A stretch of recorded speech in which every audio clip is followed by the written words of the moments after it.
You grew up in Niagara? Yeah, Niagara Falls. I live in St. Catharines now. Nice. Yeah, so I played lots of places in and around Southern Ontario.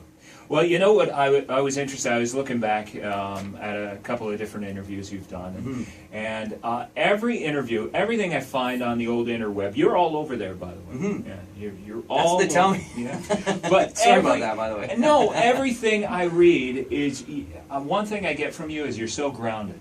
Yeah, well, I don't know, I can't explain that. I just feel like, I think a lot of that comes from just being a working musician. Yeah. And taking any gig I can, and you don't, you know, I was beaten into me early on that you take every gig and you be thankful for it. And yes sir, no sir, thank you ma'am. That's awesome. That's how you act when you're in public and, you know, when you're working. Well, I read that you said you've played every chicken wing bar from Niagara Falls to Windsor. Yeah, I feel like that. That's for sure. Yeah. I had lots of chicken wing bones whipped at me, so yeah. Well, all in the name of partying, I'm sure. Absolutely. Yeah, there was beer involved. Right. Yeah. And do you think it's your wife, Amanda, who keeps you grounded? Between her and my brother, right. Yeah, it's really easy to stay grounded. Yeah, and I'll tell you the story. This is true, and I've told it before. Is that the day we were getting ready to have my daughter in March, and I was on the CMT hit list tour. I'd come home because it was a planned C-section for a number of reasons, and it was the night before. You know, we were planning on going to the hospital and we're getting our ducks in a row. And I got the email from my management, hey, FYI, tomorrow, Get By goes top 10 on Billboard. And I thought, oh my God, I'm going to have my first top 10 single the day my daughter is born. So I'm so excited. My wife's she's come down the stairs. She's like 9 months pregnant, 9.5 months pregnant or whatever it is. And getting her act together, I said, babe, you're never going to believe this, tomorrow, Get By goes top 10 on Billboard. And she goes, yeah, that's great. Make sure those dishes get done, and we got to pack that diaper bag. We're having a baby tomorrow. Like, can we not talk about your career? Like that. It was that kind of thing, you know. And I thought, you know, because I'm so overwhelmed and so lucky that all this is happening. But you know, there's other things in life that matter more sometimes, and it was having a baby. But to have those two things happen on the same day was mind blowing. Well, that's cool because I was going to bring up that Amanda, I think, said to you, and maybe I'm wrong, but she said to you, you need to be thankful for what you have. That's the truth, because you know, I spent my 20s trying to get a record deal and trying to get things happening, you know, so I could play music at the next level, like in the big leagues, you know, because I had spent years and years and years playing, you know, regular gigs, all kinds of different gigs, acoustic gigs, band gigs, whatever. And it was her that sort of said to me, listen, you know, you're making your living playing music, you're putting food on our table, you should be proud of that and you should be thankful.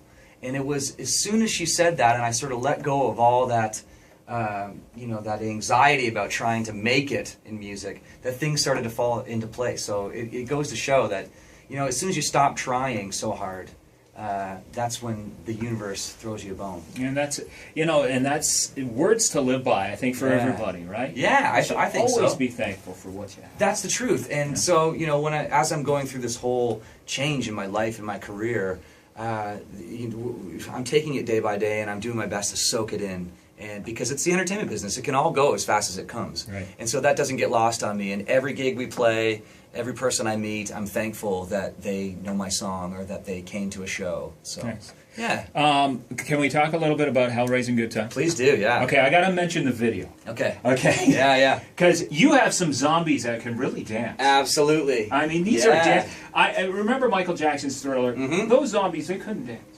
No, huh? These ones can honestly dance. There's a certain move that one of the zombies does where they do the ass slap. Yeah. You know, and I thought, hey, that's good. Yeah, you know, our tongues were firmly planted on our cheeks when we were doing that whole thing. Like that was, you know, in fact, for that song we had a whole different treatment. And we were going to do this, you know, regular country video with, you know, I don't know, it was a party by the bonfire kind of thing. And the director and I got talking about Walking Dead. Right. And because I was midway through second season, he had seen it already, and we were just going on about how we loved it. And he goes, you know, it's Hellraising Good Time. We could do zombies. And I was like, oh my God, how would that work? He said, leave it to me. And I said, well, but budget-wise, he goes, leave it to me. So next thing I know, we had this new treatment for, you know, Hellraising Good Time, zombie, Walking Dead. Awesome. Yeah. It's a lot of fun. And number one, it's to be continued. Yeah, Really? yeah. Well, we just shot the next video for my next single, Buzz Buzz Buzzin'. So. Okay, and this is the continuation. It's sort of we're sort of in a linear thing, following my career at this point. So. Yeah. And the other thing is, it does get kind of violent at the end. I mean, A little bit, yeah, a little bit. You know? Yeah, well, we gotta stay on the edge, man, Right. cutting edge. No, but the song, where did the song come from? Hell Raising Good Time. Yeah, it was one of the first songs I wrote with my producer, Jeff Copeland. It was the first session. I met him at the door of his studio. He had a guitar already in his hand, and he was playing this riff. And I was like, yeah, that's kind of cool. I like that. He said, you like that? I said, yeah. He said, so we were just sort of getting situated, and I had a coffee or whatever. And he's like, yeah, if it ain't broke, we're going to break it. And I was like, yeah, if it ain't took, we're going to take it. And he said, right on, man. And we just started right from there. It started from the chorus, and we just started listing all these things and then assembled the chorus out of that. And we co-wrote it with Casey Marshall and Neil Sanderson, and here we are. So with Get By and Hell Raising Good Time, you must have known that you had something here, because both of those songs, I mean, and the whole album, Throwdown. Well, thank you. You must know that you have this. Well, the truth about that is we didn't know that we had something special with Get By until the band and I started playing it live. Because we had written it and demoed it long before it was released. And so immediately, when you write a song and you're excited about it, I wanted to show the band so we could start playing it. Mm-hmm. And we started playing it in our set, which we were still doing our cover gigs at that point. But we would play it top of the second set, and by the second chorus, the audience would be singing, I'm automatic, she's a four on the floor, I like to drink, she like to smoke. And people were asking, who does that song? Who does that song? And the band and I were killing ourselves, because it's like, well, we do, And it was unbelievable to look out and see people singing along to a song they didn't know.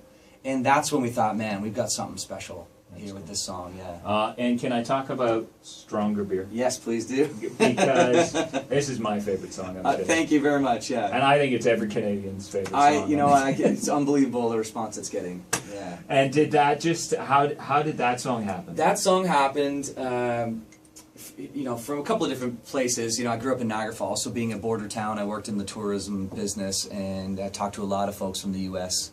that had, maybe ideas of Canada that were incorrect, or, we just talk about the differences. And we were on our way to the studio, to Copeland's place again, and I said to him, hey man, before we do the session, can we hit a Shoppers? I want to get a pack of Smarties.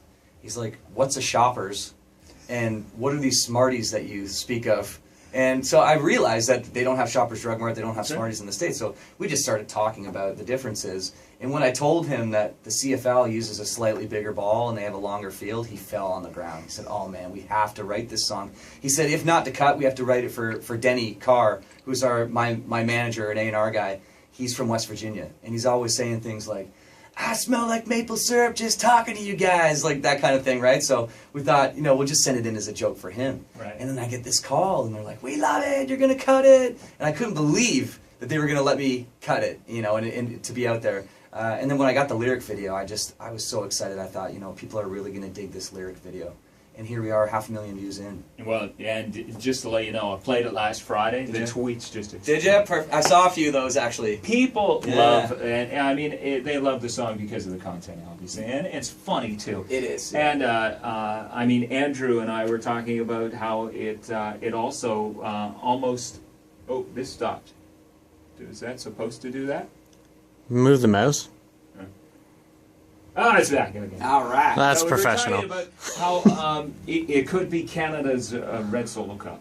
You know what? That's an amazing compliment. Thank you so much. I appreciate that. It's amazing to me that the song has taken on a life of its own, and I've received it now probably about a dozen times from friends of mine that have received it as an email forward, which is unbelievable to me that it's just become part of digital culture out there.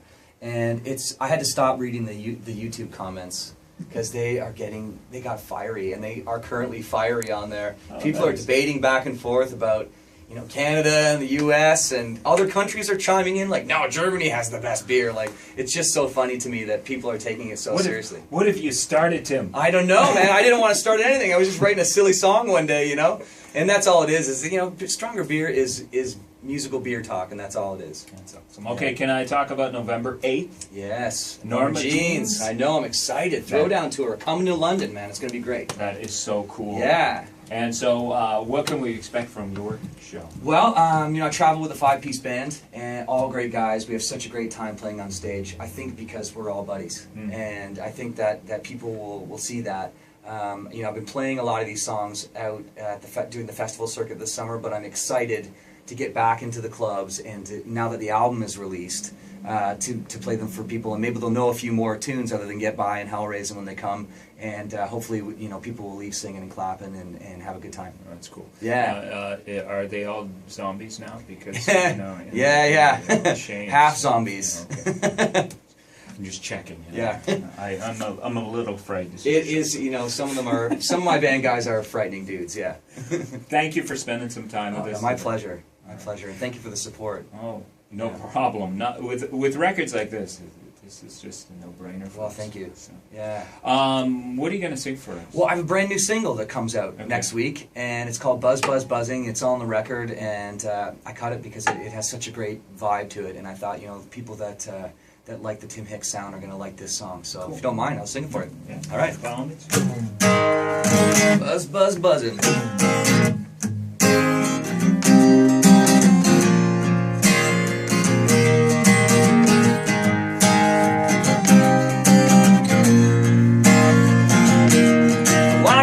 To the bar, bought a fistful of long days. Walked away, a little less paycheck, smiling, 'cause it's Friday night, and pretty dang soon I'll be feeling just right. Got a pocket full of quarters just to slide them in the jukebox. Got an itch for some Diffie and some Kershaw. So prop me up if I die tonight. I'm going out Cadillac style.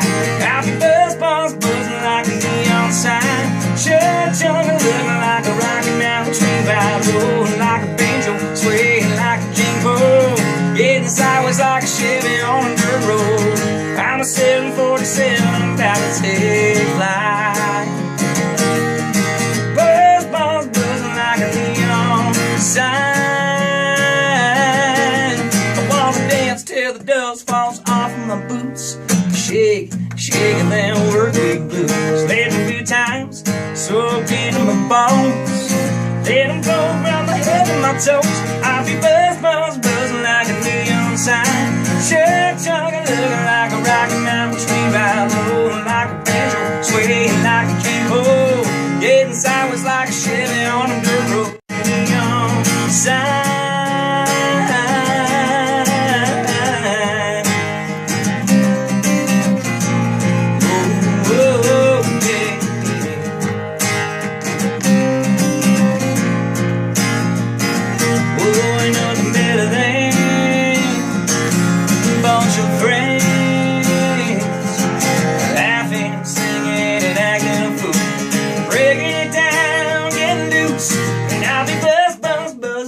Neon sign. Church chugging, looking like a Rocky Mountain train ride, rolling like a banjo, swaying like a cane pole, getting sideways like a Chevy on a dirt road. I'm a 747 about to take flight. Buzz, buzz, buzzing like a neon sign.